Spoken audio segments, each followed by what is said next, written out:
Então agora, essa segunda parte, nós vamos trabalhar o que é o central do SINASE.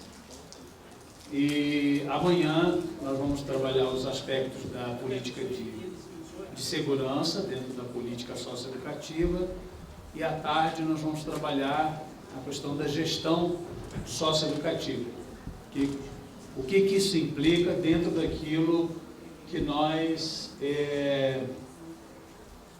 produzimos nesses anos e que precisamos fazer ainda para vencer os desafios e as propostas que estão colocadas dentro da dinâmica da nossa sociedade que vocês acompanham. Então, eu preparei aqui um conjunto, mas o privilégio agora, nessa parte da tarde, como amanhã também, é mais estabelecer um diálogo, né, uma conversa com todos, para que a gente possa refletir sobre as características da socioeducação, a partir de algumas certezas que temos hoje e que estão colocadas para o nosso trabalho. Então, a certeza é: o sistema de atendimento socioeducativo ele é uma política pública específica. Então, nós não somos maiores e nem menores que as outras políticas públicas. Nós somos uma política pública com características específicas. E a primeira característica do SINASE, que nós não podemos nos afastar disso em momento algum, é que ninguém se matricula no SINASE. Ninguém. Quem vai para o atendimento do SINASE está sentenciado a ir para o atendimento do SINASE. Isso é muito diferente. Eu posso buscar um posto de saúde, eu posso buscar um posto da assistência social, seja CRAS, seja CREAS, ou um PAIF, eu posso buscar uma escola ou não. Agora no SINASE não tenho essa escolha. Eu, adolescente, estou sentenciado e eu tenho que ir lá. Eu preciso cumprir aquilo, porque senão eu vou estar com a minha vida mais prejudicada ainda com o que aconteceu se eu deixar de cumprir com essas medidas. Então, quando o adolescente chega, e isso é um dado importante para cada um de nós, no nosso trabalho, é não escamotear esse fato de forma alguma. Ninguém está ali voluntariamente. E a gente vai abordar tudo isso que nós vamos falar. Tem horas que a gente vai falar de coisas que talvez sejam distantes daquele dia a dia de vocês, e eu acredito que sejam mesmo, a partir de um ponto de vista desenvolvido pela reflexão da política socioeducativa no nosso país, que foi desenvolvido todos aqui já devem ter ouvido falar de Antônio Carlos, que ele cunhou uma expressão que é primordial na socioeducação, como em qualquer outro processo educativo, que é a presença do adulto, do técnico, do profissional, da pessoa que é referência para aquele adolescente, que ele chamou de pedagogia da presença, que é muito parecido com aquilo quando a gente fala que aquela pessoa, o pai, ou a mãe, ou a família, não estão presentes, não acompanham, etc. É muito nessa lógica de que o mundo adulto tem corresponsabilidade com o mundo infantil, com o mundo infanto-juvenil, como não é de dar ordens, não é de falar de verdades, etc., mas servindo como uma referência, servindo como uma presença, estando juntos com aquele adolescente. Então, são duas coisas muito importantes para qualquer ação socioeducativa, que é uma característica da socioeducação. A socioeducação é mais ou menos uma coisa que a gente pode se orgulhar de que foi muito desenvolvida e criada por aqui. Como é que foi cunhado esse termo? Alguém lembra?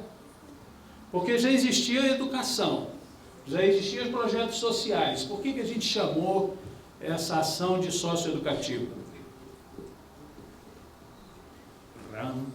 Vai ganhar o quê?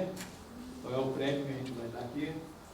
Como é que se cunhou essa expressão? Por que nós falamos que nós somos de uma política, da política socioeducativa, e que eu sou um profissional dessa política socioeducativa? Quando eu digo assim, vocês são profissionais da socioeducação, por que eu não estou dizendo que vocês são profissionais da educação ou psicólogos da educação que trabalham com as medidas socioeducativas?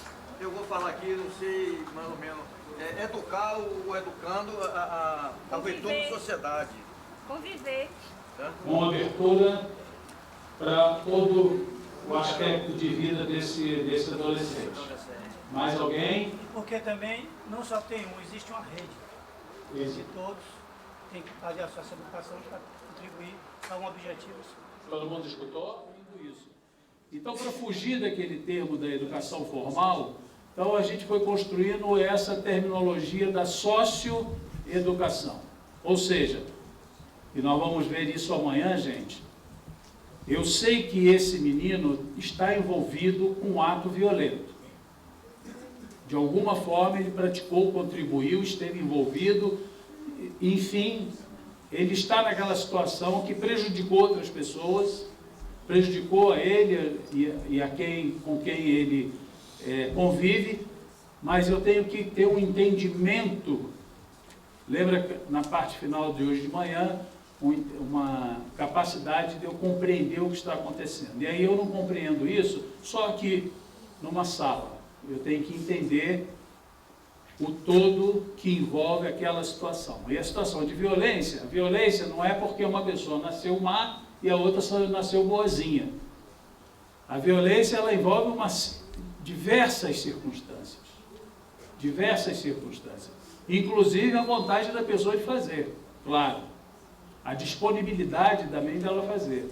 Mas exige uma diversidade de compreensão nossa dos fatores que levam àquelas situações que vão cair aonde? Algumas delas, não são a maioria, mas algumas delas vão cair numa unidade de atendimento. Numa unidade de atendimento. Por isso que a gente cria e copia, coisa boa é para copiar também, o PIA, que tem que ser um instrumento de acompanhamento dessa vida por esse profissional.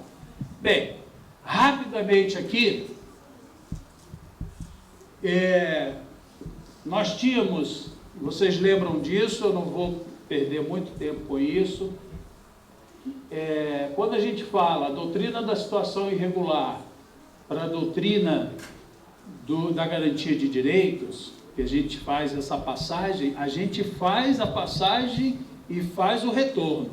Isso convive no nosso cotidiano, num vai e vem muito grande. Então nós fomos aprendendo a dizer que na doutrina da situação irregular e que nós ainda reproduzimos hoje, nós temos crianças que são carentes, que são abandonados, que são inadaptados e que são infratores. A gente vai dividindo tudo, que isso é fácil para nós. E até necessário para a gente compreender. Só que aí, nós ficamos aqui, dividindo as pessoas, e isso nos levou a um ciclo imenso de institucionalização. Por isso que a gente prende tanta gente. Por isso que tem tantas crianças e tantos adolescentes apreendidos. Por isso que a gente inventa triagem, rotula, enquadramento, ele é carente, abandonado, inadaptado, infrator, e deporta ele. Deporta para onde? Para uma unidade fechada, onde lá dentro tem uma vida diferente do que tem no nosso convívio social. Por quê? Porque ele era carente, abandonado, inadaptado, ou infrator, ou tudo isso junto. E nós criamos uma política de confinamento muito grande no Brasil, tanto para o mundo adulto, quanto para o mundo infanto-juvenil. Evidentemente que eu estou falando dos pobres, dos filhos dos pobres e daqueles que em sua grandiosa maioria não tiveram acesso às condições de desenvolvimento no período deles. E aí nós passamos, conforme a gente colocou de manhã, que tanto havia um ambiente interno no Brasil quanto um ambiente externo favoráveis à construção de novos paradigmas. E um deles, o mais importante de todos, que é aquele título que está lá, que é o entendimento de criança e adolescente. Eles precisam de proteção integral. Então, a socioeducação, ela é um instrumento para garantir essa proteção integral do mundo adulto. Isso é uma característica que foi aqui, culminando em 1989, que aí nós conseguimos, no mundo inteiro, lançar a Convenção Internacional dos Direitos da Criança e Adolescente, e essa convenção, ela foi possibilitada para os países que assinaram, o Brasil é um deles, para adequar a sua própria legislação àqueles princípios da Convenção dos Direitos da Criança e Adolescente. Então, nós já estamos falando aqui num momento em que aquelas tratativas que fizemos de instalação de um sistema de direitos humanos no mundo, etc., já vai tomando corpo nas próprias legislações dos países. E no nosso caso aqui, imediatamente em 1990, dentro daquela conjuntura interna de que um dia podemos desistir. Nós não vamos desistir. Mas é porque é complexo o SINASE. Então, ele é um sistema que ele tem a coordenação do nível... Então, nós temos o Poder Executivo, o Poder Judiciário, e nos territórios ainda temos os executivos municipais. Então, não envolve só uma vontade do sistema de justiça ou a vontade de um sistema municipal. A aplicação de uma medida socioeducativa, só um pode fazer. Quem que aplica a medida? Quem aplica? Fala mais alto. O judiciário é o único que aplica. Ninguém aplica medida socioeducativa. Ele aplica. Quem executa? Então, aí nós entramos em outra política, que é a política de atendimento. Então, um é o sistema de justiça, ele aplica. Aí, o menino vai para um sistema de atendimento, que é do executivo. Então, quem define a vaga, para onde vai, de que forma vai, como vai ser atendido, a metodologia, como vai ser as atividades, não é mais o sistema de justiça. É a política de atendimento com o sistema de justiça acompanhando, porque ele está em cumprimento de uma sentença judicial. Então, não é simples fazer isso. Por isso que nós temos que ter um PIA. Um PIA que é a referência e um direito dessa pessoa. Porque a socioeducação tem que, se ela não responder essas duas perguntas, pode fechar a casa, trancar, apaga a luz para não ficar gastando luz à toa e entrega para outro fazer. Ela tem que responder imediatamente a duas perguntas. O menino tem o direito de chegar lá e perguntar: o que você vai fazer comigo? O que você vai fazer comigo? Eu vou ficar fazendo o que aqui?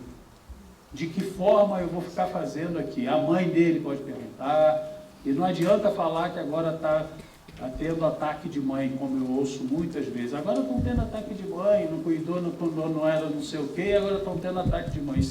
Não adianta agir com um preconceito que isso não resolve.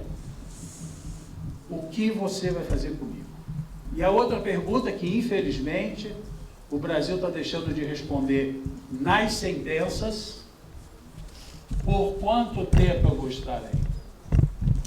Infelizmente, nós estamos deixando a desejar nesse quesito, que é o direito de qualquer pessoa, é o direito humano garantido na nossa Constituição. Eu poderia ser o pior homicida que vocês tivessem visto na vida, eu ia sair do meu julgamento sabendo o tamanho da minha sentença. 30 anos, 3 meses e 2 dias. Garantida a avaliação de 6 em 6 meses. Não é disso que eu estou dizendo. essa pessoa precisa saber quanto tempo que ela vai ficar ali dentro e o que vai ser feito dela ali dentro. Essa é a nossa missão inicial. Se a gente não sabe responder isso para os meninos e meninas, então o nosso projeto não é um projeto bom.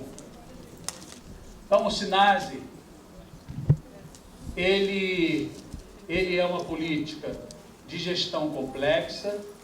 Hoje, vamos pegar o exemplo da Bahia, o meio fechado está entregue à Fundac, que é uma fundação, mas isso não quer dizer que as outras políticas setoriais não tenham nada a ver com a Fundac, muito pelo contrário.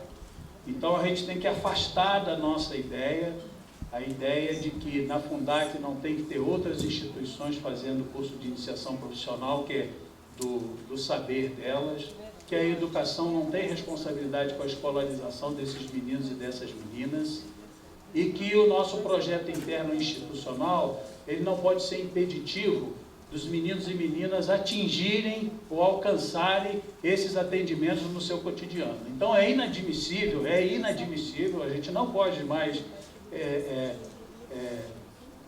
ter qualquer tipo de outro tipo de argumento e dizer assim hoje, meus meninos nas minhas unidades não estudam. Então, o fato, e isso é uma garantia que o Estatuto, a Constituição, garantiu a esses meninos e essas meninas. O fato dele estar cumprindo uma medida socioeducativa não subtrai nenhum direito daquele adolescente. Nenhum direito. Outro dia eu entrei numa unidade, foi no final do ano passado, um amigo meu, que é diretor, eu falei, mas o menino está com o pé em frangalhos de infecção. Aí vem a lista, mas ele vai ser atendido amanhã. Mas essa infecção aí é de muito tempo. Eu não sou médico, não sou enfermeiro, não passo nem perto disso, mas estava aí evidente o distrato com aquela pessoa. Então todo o projeto ao redor não tem valor, gente. Se eu vejo o sofrimento de uma pessoa, se eu tenho a obrigação de fazer aquilo e não faço. E tem os recursos, porque tratar de uma infecção, de um machucado, tem a santa paciência, né? Então tudo o restante, como eu falei para vocês de manhã, se eu entro numa rede e entro em cada ala, em cada cela, e chego na última e falo, estou virgem. Virgem, Cláudio? Estou. Não tem um menino com seu atendimento em dia do ponto de vista jurídico. O resto é resto, não tem a mínima importância. Então, se você é um educador ou uma educadora, e aqui eu estou falando na concepção de Paulo Freire e de Antônio Carlos, educador e educadora somos todos nós, da pessoa que abre o portão, da pessoa que faz a comida, da pessoa que está nos serviços gerais, da pessoa que está na direção, ou do psicólogo, do assistente social, etc. Psicólogo eu posso falar mal à vontade, eu sou da categoria, então fico bem à vontade. E o que eu vejo de gente atender o mais distante possível da ala é uma coisa impressionante. E aí tu não entra na ala por quê? Tá igual o cara da polícia ontem, nós não podemos ir lá não, aquilo é muito perigoso. Ele falou que não podia ir. Depois a gente vê como é que faz. Agora não dá, é muito perigoso. Então, se você não tem essa presença junto com o menino, aí todo o processo do dia a dia, do respeito, da confiança, do vínculo, etc., nós não conseguimos dar um passo adiante. Então, somos pessoas estranhas para outras pessoas que estão na nossa mão para terem uma intervenção socioeducativa, das quais eu não me aproximo, como profissional. E algumas unidades, inclusive, são construídas dessa forma, que a área tem, encontrar os chamados meninos e meninas de rua do Brasil, que eram meninos e meninas oriundos, muitas vezes, do sistema Funabem e Febem, que ao fazer 18 anos, abrir a porta por nada. Abre a porta e sai daqui e vai-te embora. E ficaram ali até os 18 anos. Por que eles ficaram ali até os 18 anos? Nem eles sabiam muito bem por quê, porque eles não tinham que dar aquela resposta que eu falei para vocês que a socioeducação tem que dar. E nós sabíamos, porque às vezes eles eram pretos, eles eram mal vestidos, eles estavam no lugar onde tinha que estar turista. Lá onde eu morava tinha Kombi que tinha Kombi que recolhia os meninos e as meninas na beirada da praia porque estava chegando o verão. Patrocinado, inclusive, pelo sistema de justiça, porque era uma concepção. Nós temos que limpar as cidades, que é uma concepção presente ainda nos dias de hoje. E eu não estou inventando. O Rio de Janeiro, a começar pela preparatória da Copa do Mundo, eu não sei como é que foi aqui, porque eu não tenho esses dados. Do Rio de Janeiro eu tenho os dados numéricos. O Rio de Janeiro, o sistema de internação do Rio de Janeiro tem em torno de 900 vagas. Até a Copa do Mundo, 900 lugares. Porque o desenvolvimento econômico, e aí a gente pode dar um monte de desculpa, nomes bonitos, mais atualizados. Não, é para tirar a pobreza da rua. E aí eu ponho lá dentro gente que tem dependência química, isso deve ser um crime odiento, né? Ponho gente que é só pobre, e aí é outro crime, ser pobre. Eu tenho que limpar as cidades. É a mesma categoria que a gente utiliza nos dias de hoje. Então a gente às vezes tem que estar preocupado com as nossas formas de agir, se tu não está fazendo a repetição de coisas que já vêm de muito longe no Brasil. E aí nós conhecemos o que a gente chama de pedagogia social e finalmente, no caso do sistema socioeducativo, que nós criamos esse termo socioeducador, que tem dois significados hoje no nosso sistema. Ele tanto é uma categoria, os socioeducadores, que são aquelas pessoas que lidam cotidianamente com o atendimento dos meninos, do que a gente chama do cuidado, do trabalho com alimentação, com higiene, com atividades, enfim, mas que também hoje avança um pouco mais e, como eu disse para vocês, nós queremos especialistas nas diversos setores na socioeducação.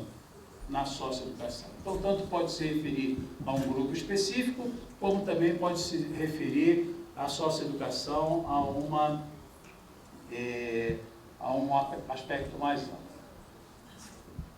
Bem, essa pessoa, ou esses profissionais, então eles têm a experiência e disposição desse processo de ensino-aprendizagem. Então, nós não somos carcereiros. Tem muita gente que ainda atua no nosso sistema que ele tem a impressão que ele vai ser um aprendiz de polícia, ou que ele vai ter força de polícia, ou coisas do gênero. E pode pular fora, nós não somos carcereiros. Nós somos socioeducadores que temos que estar juntos, presentes, com essas vidas que estão sob nossa responsabilidade. E ser duro, direto, não significa ser violento. E ser violento não significa ser duro e direto. É só ser violento. Só ser violento. Então, nós não somos do cárcere. Nós não somos pagos para fazer isso. Assim como a gente critica os tais, eu não chamo desse nome, mas vou falar para a gente identificar técnico. Porque técnico todo mundo é. Técnico, todo mundo tem a sua técnica de trabalho. Então, o socioeducador é um tipo, a socioeducadora, a psicóloga, o psicólogo, assistente social, a cozinheira, o diretor, a gestora Regina, o conselheiro Edmundo, todos nós temos possibilidade de contribuir com essa pessoa, com esse processo. Então, somos isso, carcereiros. Então, temos que corrigir isso dentro do nosso sistema urgentemente. Porque o carcereiro ele não tem ideia da importância do papel dele junto ao outro. Ele só quer controlar a vida do outro. Quantos passos o outro pode dar, que horas que eu aperto a sua descarga, que horas que tu vai tomar água se eu deixar. Isso não é cuidado. Isso é só controlar, capturar a vida do outro e eu controlá-la todos os dias. Então isso não é o nosso fazer. Não é de ninguém, né? Mas, mal comparando, para encontrar no cárcere adulto esses comparativos. Então, encontrar caminhos educativos não é determinar unilateralmente o que será feito. Então, amanhã nós vamos ver segurança. Mas também podemos falar da matemática, da aula de arte. Quem que vai programar isso? É o professor de matemática sozinho? A professora de matemática? É a professora de arte sozinha? Ou é o projeto pedagógico da unidade? Ou é o projeto... Quando eu falo unidade aqui, eu estou falando de tudo. CRAS, CREAS, unidade de semi-liberdade, de internação provisória ou de internação. Quem que vai tratar disso? Somos todos nós? Ou a gente vai segmentar e deixar um para cada um? Então, quando tem uma crise, quem tem que cuidar da crise? Crise. Porque a crise, quando ela acontece numa unidade, ela não aparece uma mensagem ali, amanhã de manhã, e instaura uma crise, uma rebelião ou coisas do tipo. Isso vem sendo cultivado, dando sinais, apresentando coisas. Você pode fechar o olho assim, ó, não quero ver, mas ela está acontecendo. E ela vai estourar. Quem tem que cuidar da crise?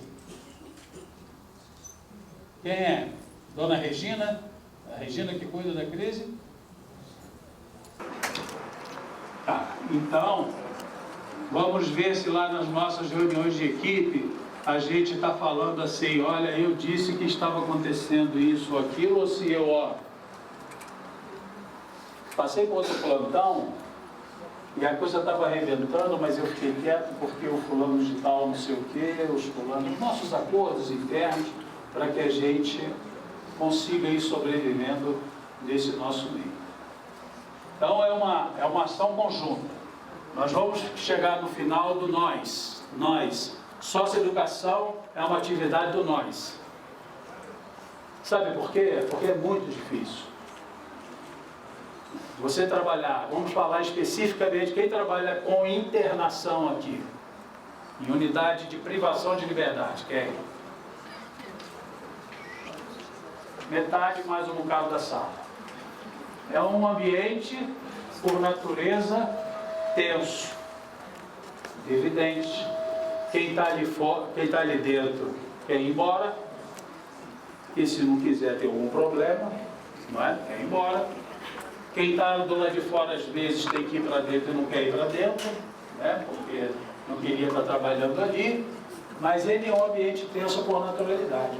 E para mim lidar com isso, sozinho nós não conseguimos. Nós não conseguimos.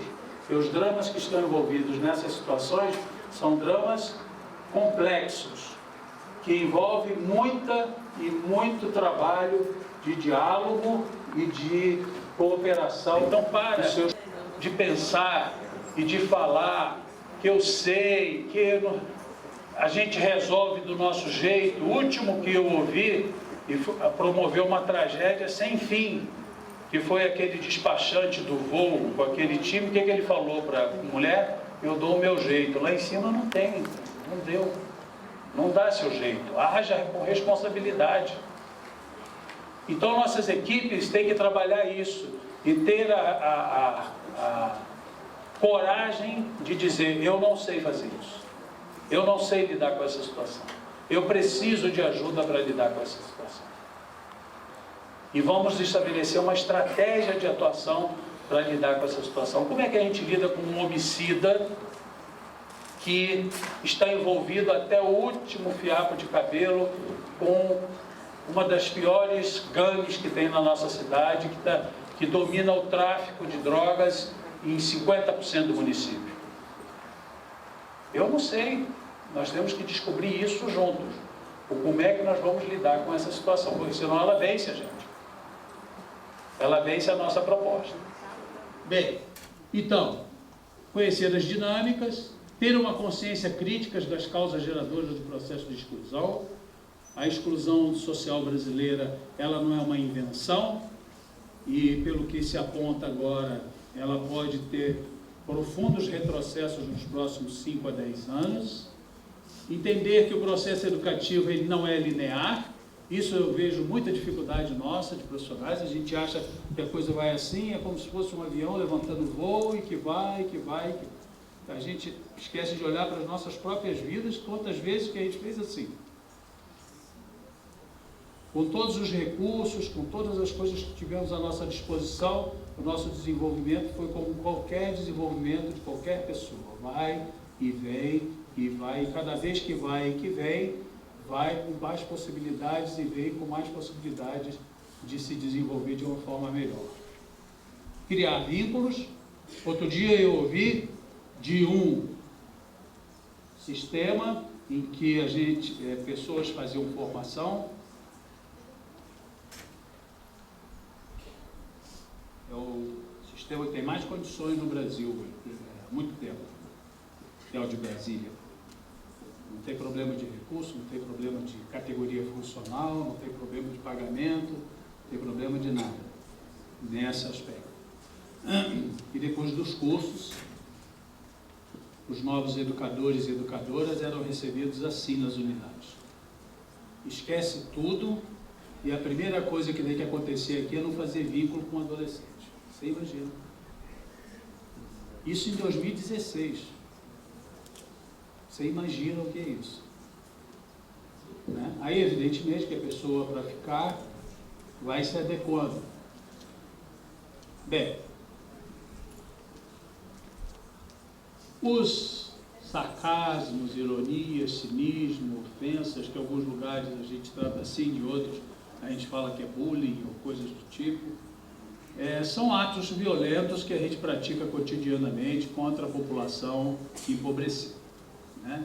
Isso aí, o linguajar nosso é todo caracterizado por isso, e a gente não consegue entender o tamanho da violência disso, porque não somos nós que estamos do outro lado. Propiciar e construir um ambiente seguro, executar as ações objetivas, firmes, diretas, fazer o que foi combinado, sem rodeios, e essas combinações devem estar escritas num tal regimento interno e o processo educativo, que não é direto, tratado no olho, tratado com honestidade, cumprido com aqueles adolescentes ali, evidentemente que ele não tem muita chance de dar certo. Então, ao sócio-educador, cabe-lhe o papel de orientador nessa relação educador-educando, entender as suas limitações pessoais e profissionais, afastar-se de qualquer ação espontaneísta, deixa que eu resolvo, deixa que eu faço, no meu plantão é diferente, no outro não é, comigo não acontece, com o outro acontece, aquela mensagem dúbia que tu vai passando para o menino, e aí ele fala, no outro plantão a gente arruma isso daqui, nesse plantão é não sei o quê, e aí você vai criando um ambiente ali, que é o ambiente do eu resolvo. Eu resolvo.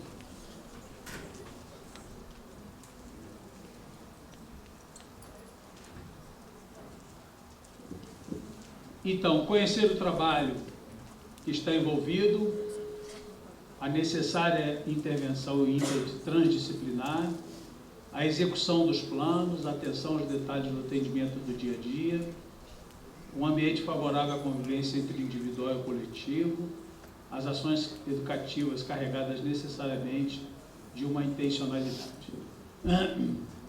Plano pedagógico. Plano pedagógico, então, não pode entrar naquele conjunto de documentos que a gente faz para ninguém nunca mais olhar. Perde um tempo danado para escrever, faz 35 reuniões, discute um termo um dia inteiro, a vírgula, fechou, nunca mais olha. Nunca mais olha. Aí, às vezes, ali estão descritos procedimentos, etc., que nós precisamos construir para fazer aquele atendimento individual e o que é da característica da convivência do individual, do coletivo, da intencionalidade da atuação. Se você não tiver intencionalidade nenhuma na tua ação pedagógica, tu não está tendo ação nenhuma, tu está tendo o que a gente chama de uma ação espontaneísta, que pode até dar certo naquele momento, mas pode dar muito errado. Pode dar muito errado. Principalmente nas noites, principalmente nas madrugadas, principalmente naqueles momentos em que a relação é tu e ele e você. Bem, e desenvolver o que a gente chama da paciência histórica, desse entendimento do desenvolvimento humano como algo que tem enormes contradições e que fazem essas curvas de ascendência e descendência, porque isto é natural de qualquer pessoa. Isso não é uma coisa específica daqueles jovens por terem praticado uma... Bem, nesse mundo da socioeducação, quantos minutos falta, Pedro? 20. Então, nós fomos construindo alguns princípios nesses anos. Então, eu repito, a socioeducação é um produto do nós. E nós vamos levar isso até o fim de amanhã. Então, ele é uma construção coletiva de parte da sociedade brasileira que se destinou a trabalhar com isso. Então, ele é uma fruto de uma construção coletiva que se denominou chamar de socioeducadores, tendo como base as suas circunstâncias históricas, que estão envolvidos na construção do Sistema Internacional de Direitos Humanos, que o Brasil é signatário. Os profissionais, além das suas obrigações funcionais, têm a tarefa de efetivar um conjunto de normas que garantam esses compromissos. Quais são os compromissos? Da garantia dos direitos humanos. E repito aqui, o fato de um menino estar cumprindo a medida socioeducativa, privativa de liberdade, que é a mais gravosa de todas, não nos dá o direito de desrespeitar esse conjunto de garantias de direitos humanos, o que não significa ele responder pelo que ele fez, ele responder pelo que foi tratado no PIA com ele, e ele responder pelas tarefas que ele precisa de dar conta dentro daquele ambiente da socioeducação, mas isso sem arredar uma vírgula da garantia dos direitos humanos para todas as pessoas que estão nesse ambiente de uma medida socioeducativa. Então, os profissionais estão comprometidos com o processo educativo de mudança para a emancipação humana daquelas pessoas envolvidas nessa ação. Acredita na repactuação da vida dos adolescentes, algumas experiências no âmbito da justiça, no âmbito de algumas unidades, estão trabalhando muito com mediação de conflitos, de justiça restaurativa, porque você dá outra forma, utiliza de outras ferramentas para repactuar a vida que foi interrompida com esse ato violento. Então não é simplesmente punir por punir, mas é punir, evidentemente, responsabilizar.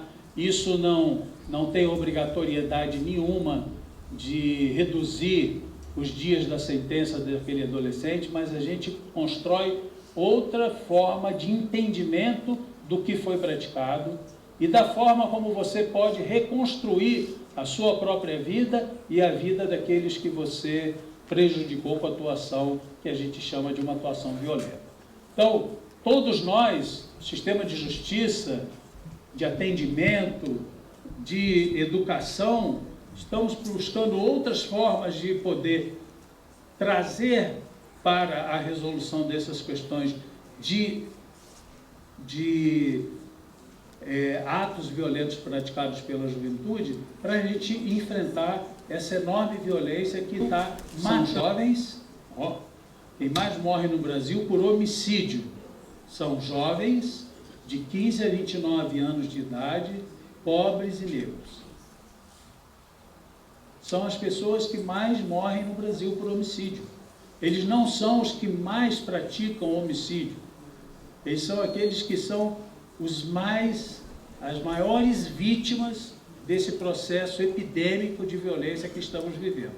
Então nós temos que procurar saída, gente. Nós temos que ser criativos. Nós temos que buscar outras formas de lidar com isso que não seja somente a possibilidade do encarceramento dessas pessoas. E lembrando mais uma vez, sem de forma alguma abandonar o princípio da responsabilização pelo ato que fez. Isso, ninguém defende isso em nosso país, seja qual for o método que ele for utilizado. Então, nesse sentido, a educação é centrada no interesse do coletivo, em benefício de cada um do grupo de educadores e educandos. O trabalho educativo é visto como uma essência da educação e como resultado da relação educador e educando, comprometido com os ideais da sua coletividade. A participação ativa dos educandos e educadores nos acontecimentos pedagogicamente estruturados e a exigência e respeito com suas condicionalidades inseparáveis nesta construção pedagógica. Quando a gente acha que o educador da segurança, como se chama, que eu não sei como é que é isso, né? É claro que eu sei, mas eu só estou jogando aqui com vocês. Então, que o educador de segurança é que é o responsável pela segurança. Eu não tenho nada a ver com a segurança. E que se ontem à noite o pau cantou aqui na unidade, eu não quero nem saber, porque não era eu que estava naquele plantão. Então, isso não tem nada a ver com meus procedimentos. O meu procedimento é de outra natureza. Eu sou daquele prédio da equipe técnica, estou de costas, descostas, como diz aquele ator. Então, esse é o ovo da serpente que nos faz prisioneiros e nos aproxima muito do sistema penal adulto brasileiro. E que não está solto no ar, está dentro dos nossos dia a dia e são, inclusive, naqueles procedimentos mais bárbaros que a gente vê, são exatamente aquelas pessoas que facilitam, provocam, ajudam e insuflam aqueles acontecimentos de barbárie geral dentro de uma unidade. Agora, também temos a possibilidade de trabalhar por uma utopia necessária no nosso dia a dia. Eu posso não ter influência nenhuma na guerra da Síria. Eu não estou lá, não moro lá, não vivo lá. Mas eu posso ter influência direta e objetiva no nosso dia a dia de construir formas de relacionamento e formas de aplicação de uma medida socioeducativa em que eu reafirmo cotidianamente os direitos humanos das pessoas todas e a possibilidade de cada um de se desenvolver através de um processo educativo. Em parte, a escolha também está nas mãos de cada um. Obrigado.